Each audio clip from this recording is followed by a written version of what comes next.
Eighth graders, yesterday we spent a lot of time taking a look at two different kinds of worms. We made observations about night crawlers and we made observations about leaf worms. And from that, you made some really good questions out of that I want to review with you today. First of all, one of you asked, why should I care about earthworms? Great question.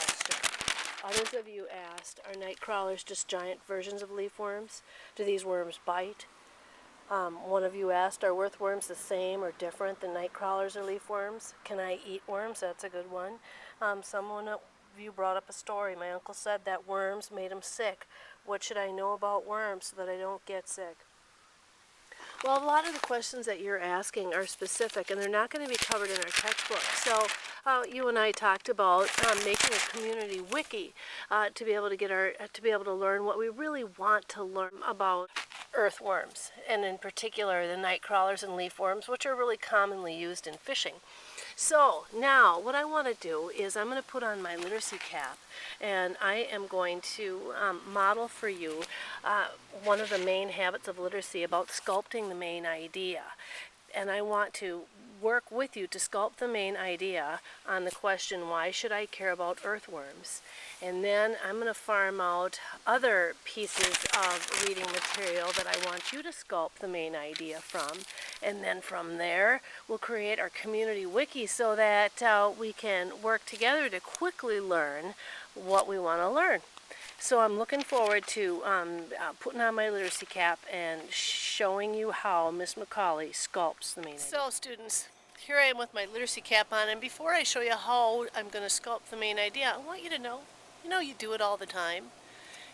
Every time you summarize a phone conversation or recap a movie that you saw, that's sculpting the main idea. When you replay to someone else the main highlights of the game that you saw or participated in last night, all of that is sculpting the main idea. We just want to take what you already do in the real world and make sure that you can apply it to the things that you read, and especially in an expository sense in a life science classroom. Eighth graders, have you ever been asked to summarize the main idea? You look at a piece of writing like this and you think, you know what, I can't put this thing in my own words. They already put it in their own words. And I don't know what's important and what's not important. Well, let me tell you, for Ms. McCauley, one of the best things that I can do is take what I see in words and create kind of a semantic web or a graphic organizer so that I can kind of sculpt the main idea out of what is being said. So I want to share with you how I'm going to transfer this into my own words, but I'm going to just try to get the main big ideas so that I can reduce this down just to a few sentences. So let's go ahead and begin. Now, let me tell you something that you probably should know about expository writing. A lot of times, especially in life science or biology writing, they're going to put like the most important ideas here, and they'll tend to put the most important ideas at the end, or they'll summarize it for you. So even if you're in a real hurry with your homework, reading the beginning and kind of reading the end, that can sometimes be helpful. So I suspect that I'll find most of my big ideas here and at the end, and I won't find quite as many stuck in the middle, but I think I'll be able to understand better by reading the middle. Let's go ahead and see if my prediction is right as far as the big ideas. Let's take a look. Okay, first I'm going to think about what this is about. Can't live without me, and I know that we're studying earthworms. So my big question that I wrote on my graphic organizer is, why can't we live without earthworms? So what do? There's a couple ways that we can actually write that question, isn't it? So now let's take a look. Worms help to increase the amount of air and water that gets in the soil. Wow, that's pretty important. I know that plants need water, but because I'm a gardener, I know that if my soil gets all crunched down and just packed out, my plants don't grow very well. I know that in the spring I use what's called a garden hoe to help loosen all that soil up. It sounds like worms kind of do that. by after what I'm reading. So I am going to I'm going to highlight it so you can see it. You don't necessarily have to highlight and write notes. Figure out what works for you, okay? So now I have why can't we live without earthworms? One reason, they increase the air and they increase the water that goes into the soil. So I have that down into my graphic organizer. Let's see what else we can find out about what earthworms do. They break down organic matter. Organic matter, what's that? Ooh, here's an example. Like leaves and grass into things that plants can use. So they break it down. I wonder how they do that. Do they crunch it? Do they have little hatchets? I wonder what they do. But I'm still going to write that down. Maybe as I read on, I will be able to find out what that means. But I know that they break down organic matter. I know that that's what they're doing. Looks like I have to hook that there. And because I think that some of my classmates might not know what organic matter is, I'm going to put that there so that they can understand that. I'm going to make sure they understand leaves and grass are an example of organic matter. Now let's see what else I can learn. When they eat, they leave behind castings that are a very valuable type of fertilizer. So I'm not sure what that means. Does that mean they poop it out? Do they barf it out? It's something I'm going to have to look up. So now I know that they make castings. I know that it's a good type of fertilizer.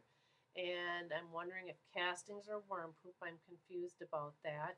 But so fertilizer, some of you have heard that word before and some of you haven't, but for the gardeners, I happen to know that fertilizer is plant food. So I'm writing that down there. But again, you might end up having to put that in yellow and it might have to be something that you look up. But needless to say, look, I found value in this whole first paragraph. Now I'm hoping that I can somehow reduce this. Otherwise, I'm recapping everything and not just the main idea and some important details. So let's go about and see what else is going on. It says, earthworms are like free farm help. Well, yeah, because they help with the soil, so I don't have to rewrite that. They help to turn the soil or bringing down organic matter from the top and mixing it with the soil below. Now, increases air and water. That's a new idea, an important thing about earthworms. So you know what? I am going to go ahead and add that, and I am also going to go ahead and highlight that sentence. I'm getting worried about myself because now I'm highlighting the whole thing. Let's see if I can reduce the important things. Another interesting job that the worm has is that of making fertilizer. Hey, we've already written about that. That's already in my web. I don't have to rewrite that. Let's see what else it says. Drainage system equal to 2,000 feet with a 6-inch pipe. Take a look at that picture. They just create a lot of drainage space. I already have that in there, so I don't need to put that, but it is cool. This is the stuff that makes the reading fun. But for the bottom line, the main idea I still have over here.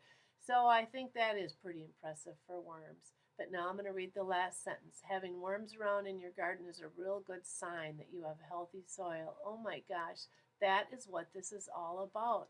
It's all about worms making a healthy soil. So now I'm going to put that into my main idea because it's all of these things are what worms do to make our soil healthy.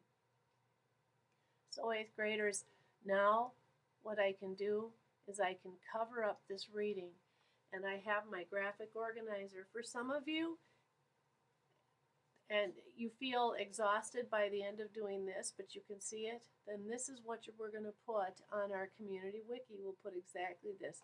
For others of you, you're ready for the next step. You're ready to start writing and turning this into writing. So long after I've sculpted the main idea, I'm haunted by worms because of the power of sculpting the main idea. And I return to this place in the woods where I was just past knee-deep in leaves. And now they just hover around my ankle. I can walk right over these leaves and they don't sink in as deep as I did. And it's the power of sculpting the main idea and thinking about the beautiful earth and equating worms, earthworms in particular, with healthy soil. That's what I remember and that's what I take away. And so I want you to think about how you can sculpt the main idea with things important to you so that you can learn what you want to learn. Journey well, my friends.